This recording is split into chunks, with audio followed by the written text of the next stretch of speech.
Assalamualaikum warahmatullahi wabarakatuh. Kembali lagi di channelku Bidan Online.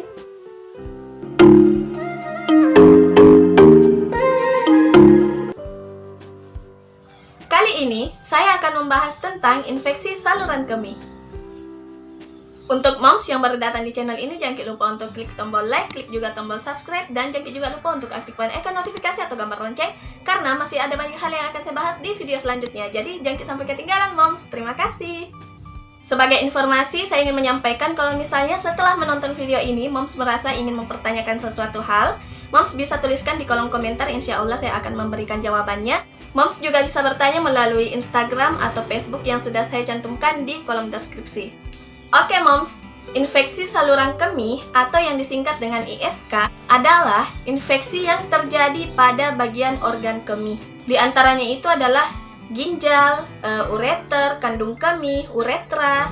Infeksi ini bisa saja terjadi pada salah satu atau bahkan lebih dari satu bagian perkemihan.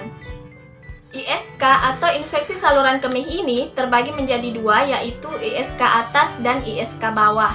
ISK atas itu meliputi ginjal dan ureter, sementara ISK bawah itu meliputi kandung kemih dan uretra. Sebelumnya kita harus tahu dulu bahwa zat sisa dalam darah itu disaring dan dikeluarkan dalam bentuk urin.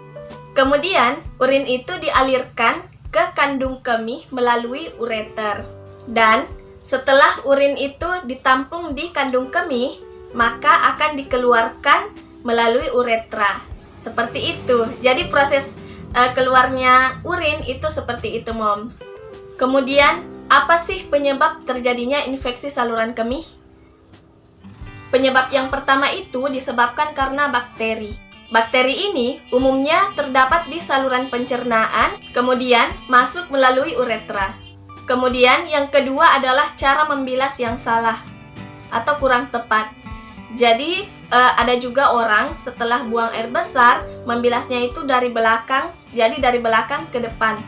Sementara cara membilas yang baik itu adalah dari depan ke belakang.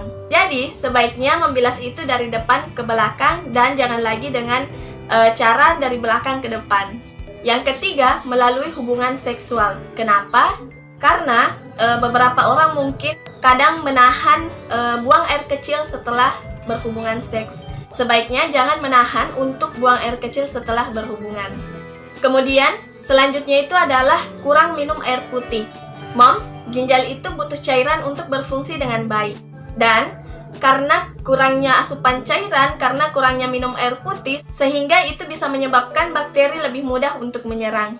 Nah, setelah kita tahu penyebabnya, kita juga harus tahu dong bagaimana sih gejala jika terjadi infeksi saluran kemih. Nah, gejala-gejalanya itu seperti, ya Allah. Nah, gejalanya itu diantaranya yang pertama nyeri pada saat buang air kecil. Kemudian ada perasaan seperti terbakar atau sensasi terbakar pada saat buang air kecil. Mengalami sakit perut dan panggul.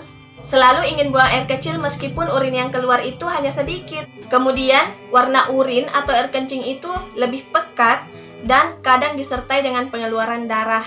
Jadi kadang bercampur dengan darah urinnya.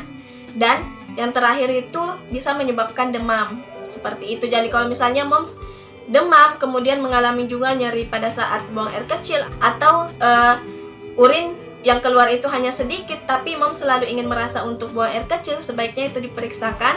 Siapa tahu itu merupakan gejala terjadinya infeksi saluran kemih. Kemudian, bagaimana sih cara mencegahnya?